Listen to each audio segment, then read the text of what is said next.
Após séculos de exílio, dor e esperança, os descendentes de Sefarad, os judeus expulsos da Península Ibérica, estão começando a retornar à sua terra prometida. Um movimento silencioso, mas imparável, está cumprindo uma profecia escrita há mais de 2000 anos no livro de Obadias. E os cativos de Jerusalém que estão em Sefarad possuirão as cidades do Negueb. Hoje, essa promessa esquecida desperta diante de nossos olhos. O deserto de Negueb floresce novamente com a chegada daqueles que, por gerações, nunca esqueceram sua identidade. Não é apenas um retorno físico, é a pulsação de uma profecia que abrange os séculos, o cumprimento do plano eterno de Deus. Sefarad retorna para casa. Caro ouvinte, se você gostaria de ouvir esta história maravilhosa e descobrir como esta antiga profecia contida em um livro que poucos conhecem, o livro de Obadias, está se cumprindo, fique conosco até o final. Garanto que você ficará chocado ao ver quão fiel Deus é às suas promessas. Vamos começar!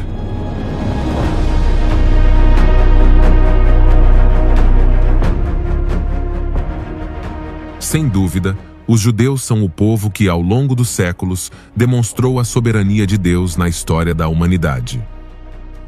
Desde o primeiro chamado de Abraão em Ur dos Caldeus até o estabelecimento de Israel em nossos dias, a existência do povo judeu é uma crônica viva do poder de Deus para preservar um povo, mesmo em meio às piores tempestades da história. A dispersão dos judeus não foi uma simples consequência de invasões ou guerras. Fazia parte do plano divino anunciado pelos profetas. Uma diáspora que não destruiria sua identidade, mas sim a expandiria, como uma semente plantada nas nações.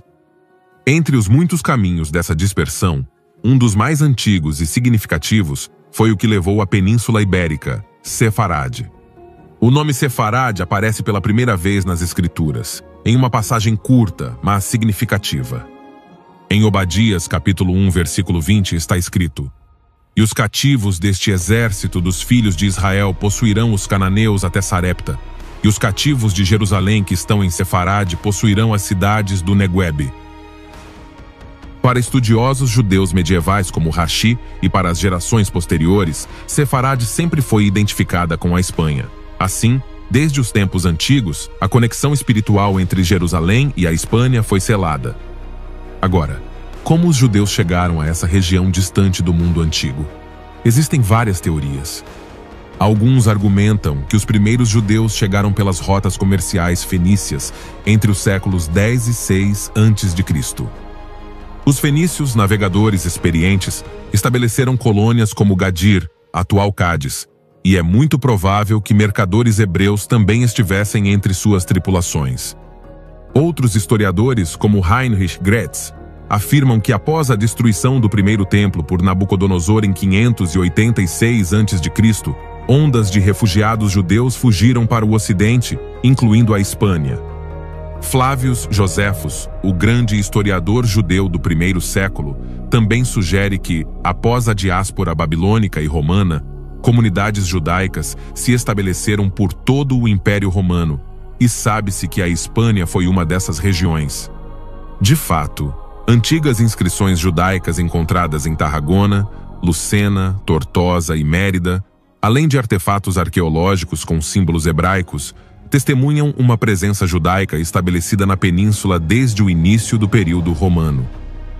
A historiadora Jane Gerber, em sua obra Os Judeus da Espanha, confirma que no século II depois de Cristo, comunidades judaicas organizadas já existiam em cidades hispano-romanas, participando da vida econômica e cultural da região.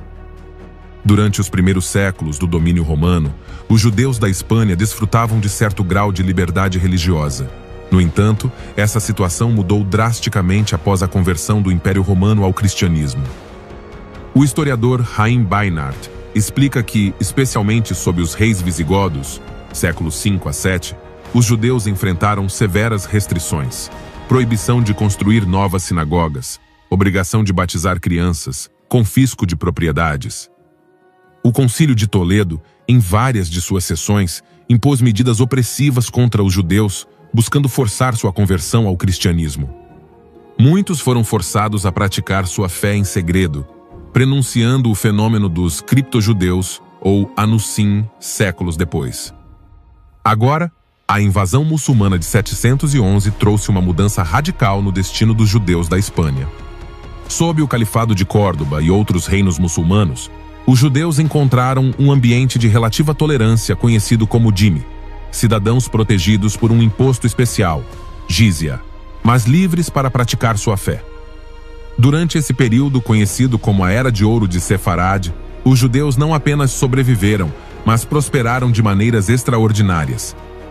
Foi neste contexto que figuras como Hasdai ibn Shaprut, médico e diplomata da corte califal, e mais tarde o grande Maimônides, emergiram como gigantes do pensamento e da cultura, marcando um período de esplendor que repercutiria pela história.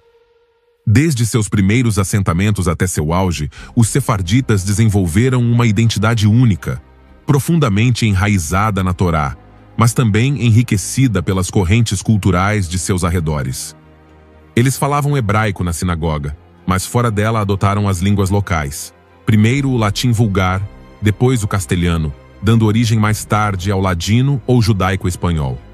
Eles celebravam festivais bíblicos, mas também criavam canções, provérbios, poesias e costumes que refletiam a alma alegre e nostálgica de sua vida na diáspora.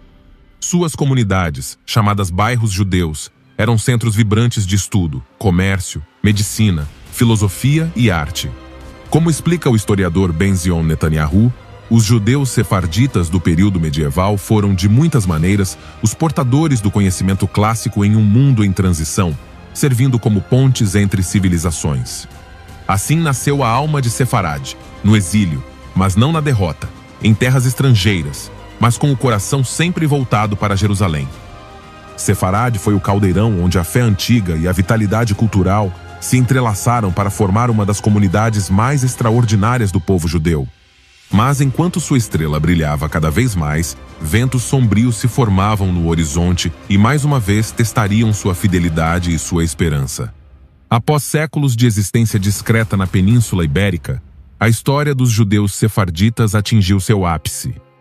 A partir do século VIII, com o estabelecimento de Al-Andalus sob domínio muçulmano, teve início um período de florescimento inesperado, uma era que a posteridade lembraria como a Era de Ouro de Sefarad. A chegada do islamismo mudou a estrutura de poder na Espanha. Embora submetidos ao status de dhimmis, os judeus encontraram estabilidade no califado omíada de Córdoba, o que lhes permitiu prosperar. Haim Beinart escreve em O Povo Judeu no Tempo e no Espaço: nunca antes, nem depois, a vida judaica na diáspora atingiu tal grau de desenvolvimento intelectual, cultural e espiritual como na Espanha muçulmana. Em Córdoba, Abd al-Rahman III construiu uma cidade que rivalizava com Bagdá e Constantinopla.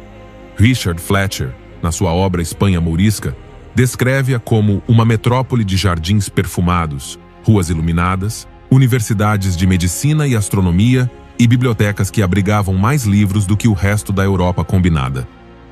Era um mundo onde o conhecimento era admirado, onde o estudo era uma virtude e onde os judeus eram atores cruciais na transmissão do conhecimento antigo.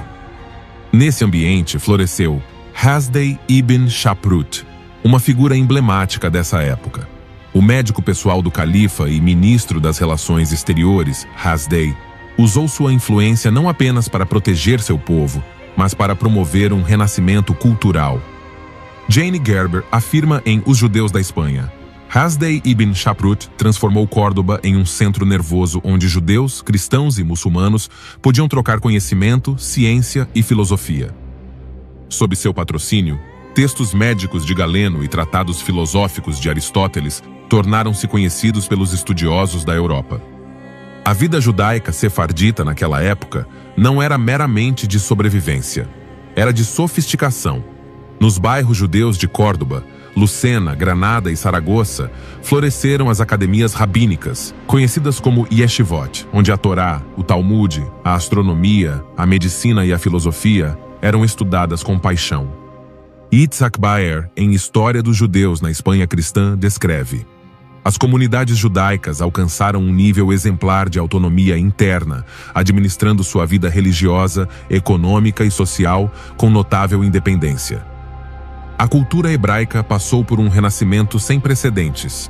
Inspirados por modelos literários árabes, os poetas sefarditas elevaram o hebraico clássico a novos patamares.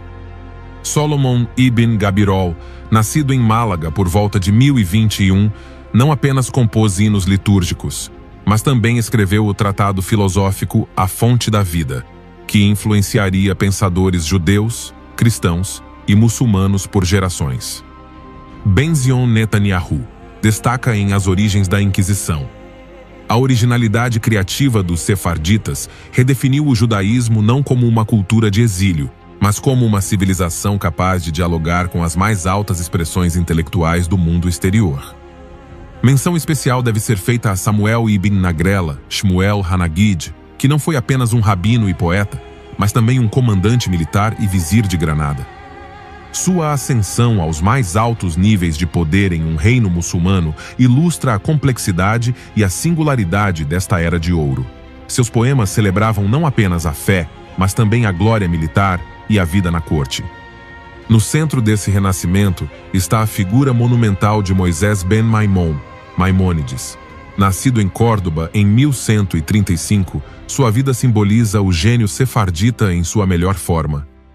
Um distinto médico, rabino e filósofo, ele escreveu em seu Guia para os Perplexos: não é possível alcançar o amor de Deus sem o conhecimento de sua criação.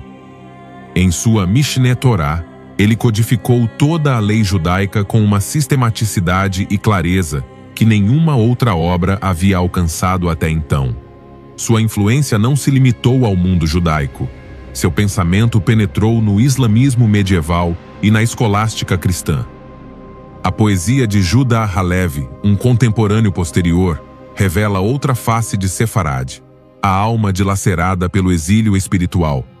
Em um de seus versos mais famosos, ele declara: "Meu coração está no Oriente, e eu estou nas fronteiras do Ocidente." Embora os sefarditas tenham desfrutado de um período de esplendor material, seu espírito nunca parou de olhar para Sião, para a terra prometida. A estrutura interna das comunidades sefarditas era sofisticada. Havia um sistema judicial próprio, onde os juízes emitiam sentenças de acordo com a halacha, enquanto os conselhos comunitários, os kahal, administravam fundos públicos, organizavam a educação e supervisionavam a vida social. Cada comunidade era uma pequena república, autônoma e orgulhosa. A ciência também floresceu. Astrônomos, médicos e matemáticos sefarditas ocupavam posições de destaque nas cortes muçulmanas. Abraham Bar-Hiyá e Abraham ibn Ezra se destacaram em astronomia, cartografia e filosofia. As obras dos estudiosos sefarditas viajaram de Córdoba a Alexandria, de Bagdá a Toledo. Entretanto, como todo período de esplendor, a Era de Ouro foi ameaçada por forças externas. Com a ascensão dos almorávidas e depois dos almohadas, movimentos islâmicos rigorosos do norte da África, a tolerância desmoronou. Beinart descreve: a chegada dos almohadas significou o colapso de um sistema precário de coexistência. Milhares de judeus foram forçados a se converter, a se exilar ou a morrer. As academias fecharam, os estudiosos emigraram ou morreram, as sinagogas foram transformadas em mesquitas. A família de Maimônides fugiu, vagando de cidade em cidade, até encontrar refúgio no Egito.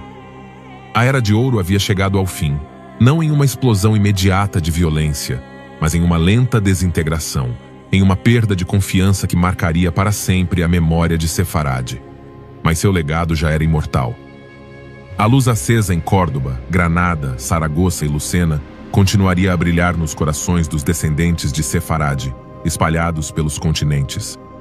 Até hoje, quando um poema em hebraico antigo é cantado numa sinagoga sefardita, quando um códice andaluz é aberto numa biblioteca, quando uma oração é sussurrada em ladino em Jerusalém, o eco daquela gloriosa Era de Ouro continua vivo, lembrando-nos que Sefarad não era apenas um lugar, era uma promessa de que, mesmo na dispersão, a alma de Israel pode ser uma tocha para o mundo.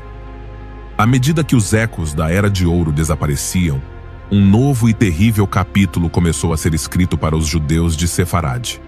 A ascensão dos reis católicos e a consolidação da unidade política de Castela e Aragão trouxeram consigo um clima de crescente intolerância religiosa. A Espanha, que emergiu da Reconquista, buscou a homogeneidade da fé católica como fundamento de sua identidade nacional. Nessa visão, os judeus se tornaram os outros, os suspeitos, o obstáculo que precisava ser eliminado. A pressão contra os judeus não era nova, mas se intensificou na segunda metade do século XV. A pregação dos frades fanáticos. Assim como Vicente Ferrer, ele semeou ódio nas cidades, enquanto os judeus convertidos que muitas vezes abraçaram o cristianismo à força eram constantemente observados com suspeita. O historiador Henry Kamen, em The Spanish Inquisition, explica: a obsessão pela pureza do sangue criou um sistema social no qual a origem judaica era vista como uma mancha indelével além da fé professada. Nesse clima rarefeito, Isabel e Fernando decidiram erradicar qualquer vestígio de influência judaica. Em 31 de março de 1492, na recém-conquistada cidade de Granada, eles assinaram o fatídico Édito de Expulsão. O texto era claro e devastador. Ordenamos a todos os judeus, homens e mulheres, que deixem nossos reinos sob pena de morte e confisco de todas as suas propriedades. Não lhes foi oferecida a possibilidade de permanecerem judeus. A única alternativa era a conversão imediata ou o exílio. Eles foram proibidos de carregar ouro, prata, armas, cavalos e, em muitos casos, suas propriedades foram vendidas a preços miseráveis ou confiscadas. Henry Kamen observa: o Edito de Granada não foi um ato isolado de intolerância, mas o ápice de uma política deliberada de exclusão religiosa que vinha sendo elaborada há décadas. Entre 100 mil e 200 mil judeus foram forçados a deixar a terra que habitavam há mais de 1000 anos. Yitzhak Baer, em Uma História dos Judeus na Espanha Cristã, escreve: para os sefarditas, a expulsão foi vivida como uma segunda destruição do templo, uma catástrofe não apenas nacional, mas cósmica. O êxodo foi brutal. Famílias inteiras partem para portos inseguros. Muitos foram roubados ao longo do caminho. Outros, enganados por marinheiros que os abandonaram em praias hostis. Alguns morreram em naufrágios ou em viagens fatais ao norte da África. Os mais sortudos encontraram refúgio no Império Otomano, onde o sultão Bayezid II teria dito: vocês dizem que Fernando é sábio, mas ele empobrece seu reino e enriquece o meu. Enquanto isso, aqueles que escolheram ficar por meio da conversão forçada também não encontraram paz. A Inquisição, estabelecida em 1478, monitorava os convertidos, procurando por sinais de judaísmo secreto.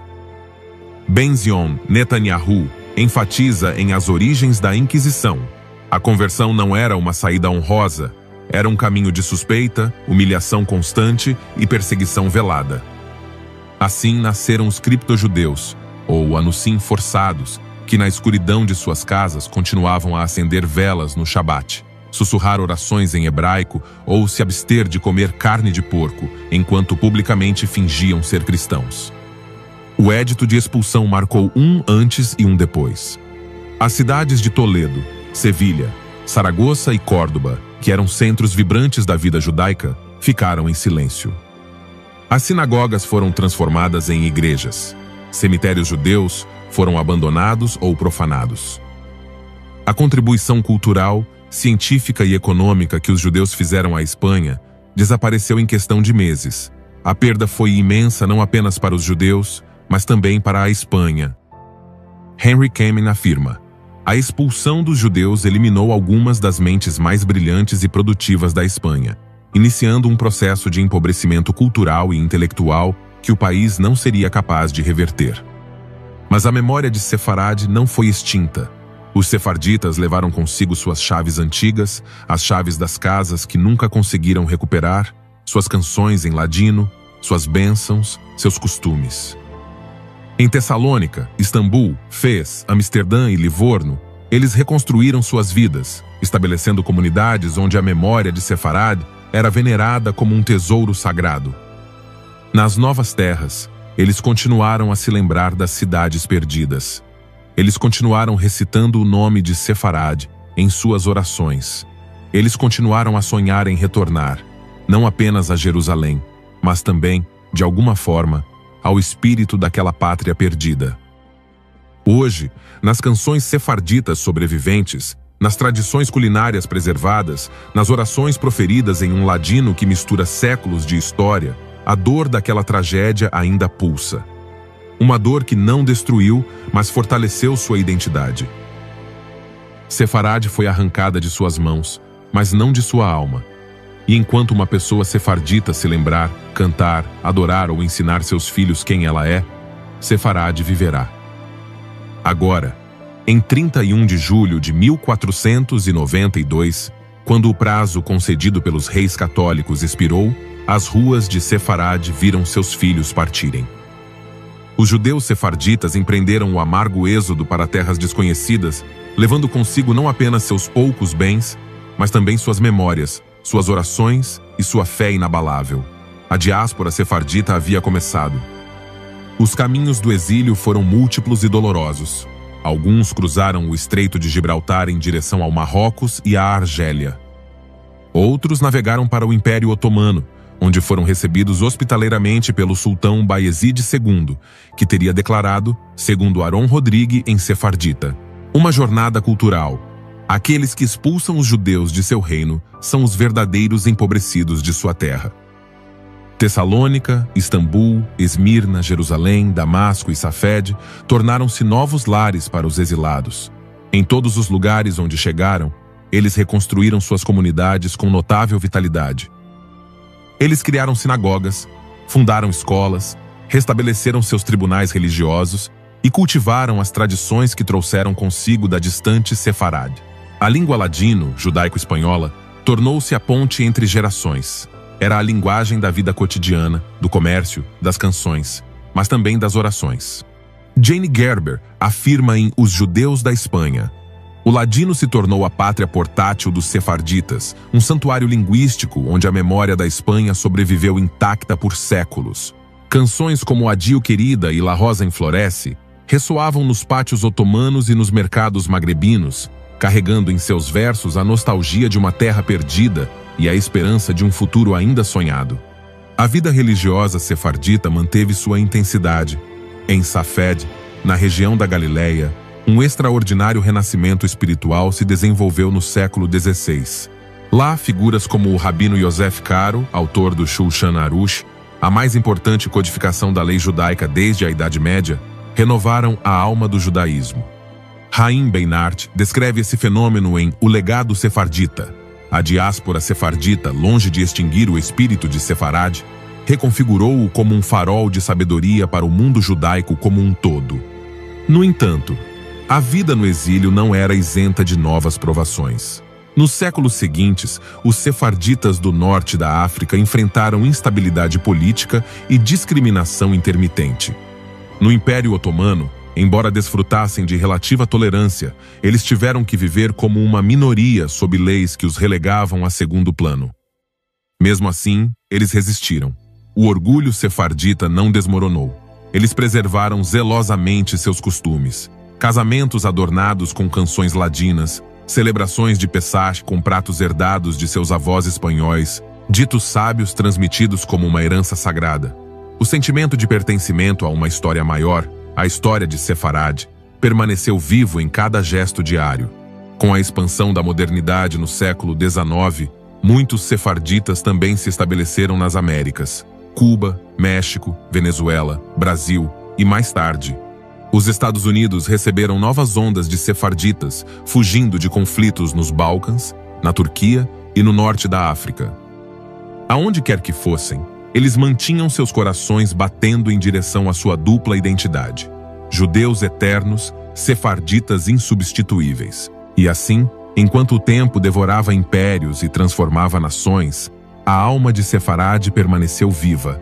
Eles continuaram rezando com os mesmos pedidos transmitidos de geração em geração.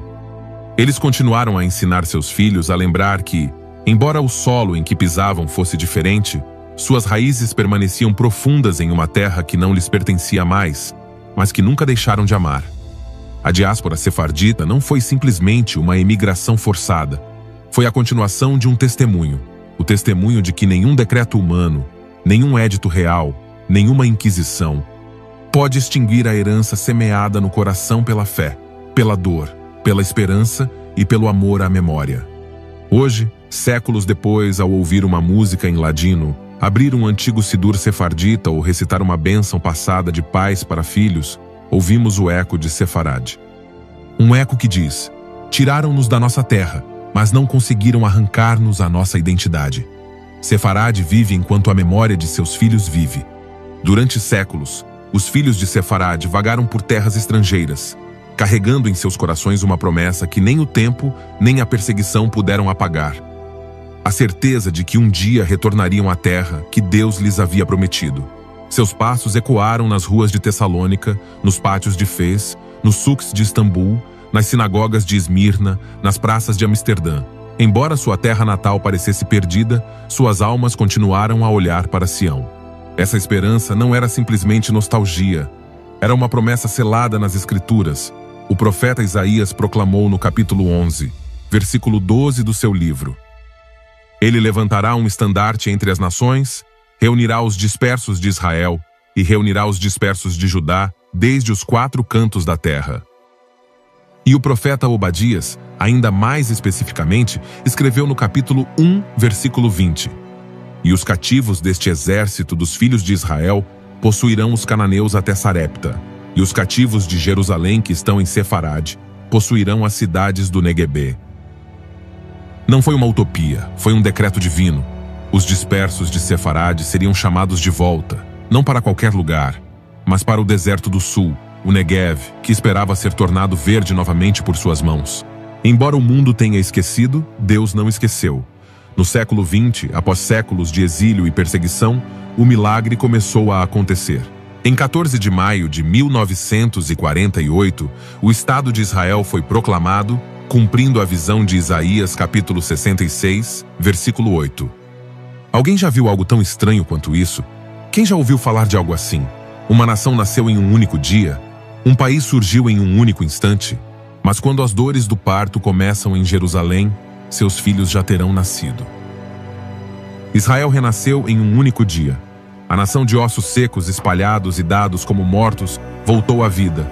Os sefarditas, que estavam dispersos há 500 anos, ouviram o chamado, e eles começaram a retornar, de todos os cantos para onde o exílio os havia levado. Do Marrocos, onde vivia a maior comunidade sefardita, caravanas inteiras partiam para portos como Casablanca, Rabat e Tanger. Da Tunísia e da Argélia, as famílias embarcavam em barcos que as levavam para Marselha e, de lá, em pequenas embarcações, navegavam para Haifa e Tel Aviv. Da Turquia, das antigas sinagogas de Izmir, Istambul e Bursa, milhares de sefarditas partiram em sua jornada. Da Síria e do Egito, em meio à crescente perseguição, eles escaparam em caravanas improvisadas, cruzando fronteiras hostis para chegar a Chipre ou Beirute, e de lá para o novo Estado de Israel. Dos Balcãs, Grécia, Bulgária, Macedônia, judeus sefarditas que sobreviveram à ocupação nazista e ao antissemitismo do pós-guerra embarcaram em navios superlotados, como o famoso Êxodo de 1947, enfrentando bloqueios, fome e tempestades. Em apenas 2 décadas, mais de 600 mil judeus de terras muçulmanas imigraram para Israel, incluindo centenas de milhares de sefarditas. Aproximadamente 250 mil chegaram somente do Marrocos. Milhares de outros partiram da Tunísia, Argélia, Líbia, Turquia, Síria, Líbano, Egito. Estima-se que mais de 60% dos sefarditas do norte da África, do Império Otomano e dos Balcãs retornaram a Sião entre 1948 e 1970. A jornada não foi fácil. Muitos cruzaram o mar em barcos superlotados, outros caminharam por dias a fio em desertos hostis. Alguns chegaram com pouco mais do que sua fé, seus sidurim desgastados, suas chaves de casas que não existiam mais e a memória viva de Sefarad. Mas eles também carregavam consigo o que havia de mais valioso: a certeza de que estavam cumprindo uma promessa selada desde os dias de Isaías, Obadias e Ezequiel. Howard Sachar escreveu em Uma História de Israel: A fundação de Israel não foi simplesmente um ato político. Foi a concretização tangível de sonhos e profecias que nunca deixaram de pulsar nos corações dos dispersos. Jane Gerber, em The Jews of Spain, comenta: o retorno dos sefarditas não foi um simples retorno geográfico. Foi a consumação de uma aliança milenar, transmitida por gerações que se recusaram a esquecer. E assim foi. Os campos secos do Negev começaram a florescer. Em Beer-Sheva, Dimona, Ofaquim e Yeruham, as novas gerações de sefarditas plantaram trigo, oliveiras e vinhedos. O que os profetas tinham visto em visões agora estava sendo sentido sob o sol escaldante de Israel. Cada criança sefardita correndo pelos pátios das escolas do Negev, cada ancião cantando em ladino sob as estrelas de Jerusalém, cada família acendendo velas de Shabat em uma terra restaurada, é um testemunho vivo de que Deus é fiel. Aaron Rodrigue, em Sefarditas, uma jornada cultural, conclui: o retorno dos sefarditas não apenas encerrou o ciclo do exílio, foi a reivindicação definitiva de uma identidade, uma fé e uma promessa eterna. Isaías havia anunciado isso, Obadias o havia selado, e Israel viu isso se cumprir diante dos seus olhos. Sefarad não morreu, Sefarad não desapareceu, Sefarad foi restaurado. E enquanto os filhos de Sefarad acendem suas velas em Jerusalém, enquanto os campos do Negev se tornam verdes sob suas mãos, as palavras eternas de Deus ressoam em cada canto da terra prometida. Pois eu os plantarei em sua própria terra, e eles nunca mais serão arrancados da terra que lhes dei. Portanto, a história de Sefarad não é simplesmente a história de um povo, é a história da fidelidade de Deus à sua palavra. Das margens do Guadalquivir às margens do Bósforo, dos desertos da África às ruas de Tessalônica, das sinagogas de Fez aos pátios de Istambul, a memória de Sefarad sobreviveu a séculos de exílio, de dor e de esperança adiada. Quando as sinagogas foram fechadas, quando as línguas estrangeiras substituíram o ladino, quando as chaves das casas enferrujaram nas mãos dos exilados, Sefarad continuou a viver. Não nas pedras, não nas paredes, mas no coração de cada judeu sefardita, acreditava que um dia as antigas promessas dos profetas seriam cumpridas. Citemos novamente Obadias, capítulo 1, versículo 20. E os cativos de Jerusalém que estão em Sefarad possuirão as cidades do Neguebe. Hoje, os campos verdes do Negev, as bandeiras de Israel tremulando sobre Jerusalém, as sinagogas sefarditas repletas de vida, são a prova viva de que Deus não mente, que suas promessas não caduquem, que o tempo, a distância e a adversidade não possam impedir que sua palavra se cumpra. Sefarad não foi derrotado pela expulsão. Sefarad não foi extinta pelo exílio. Sefarad foi preservado no fogo da fé. E hoje, plantado na terra de Israel, ela floresce como um testemunho eterno de que o Deus de Abraão, Isaque e Jacó é fiel em cumprir tudo o que prometeu. No entanto, a história ainda não está completa. Embora centenas de milhares tenham retornado, muitos outros filhos de Sefarad e de todo o Israel ainda precisam responder ao chamado eterno. Ainda há comunidades espalhadas na América, Europa e África, esperando sua vez. O retorno profetizado ainda está em andamento. A restauração de Israel é um processo vivo, como um rio que ainda não atingiu totalmente o mar. Deus continua chamando, e aqueles que ouvem a sua voz sabem que a promessa não expirou. E enquanto Jerusalém se cobre de luz ao anoitecer, enquanto no Negev o vento acaricia as oliveiras plantadas pelas mãos sefarditas, uma antiga melodia parece surgir dos cantos da alma judaica. O povo retornou à sua terra, a esperança retornou ao seu lar, Sefarad retornou à promessa eterna. A história não termina aqui. Sefarad ainda está vivo, Israel ainda está vivo, e a aliança eterna continua, invencível, como uma chama que jamais se apagará. Então chegamos ao final deste vídeo. Esperamos sinceramente que todo o conteúdo compartilhado tenha sido de grande ajuda para a sua vida e para seu crescimento pessoal e espiritual. Obrigado por se juntar a nós até aqui. Convidamos você a continuar aprendendo e fortalecendo sua fé conosco. Que o Senhor te abençoe abundantemente. Nos encontraremos novamente, se Deus quiser, no próximo vídeo.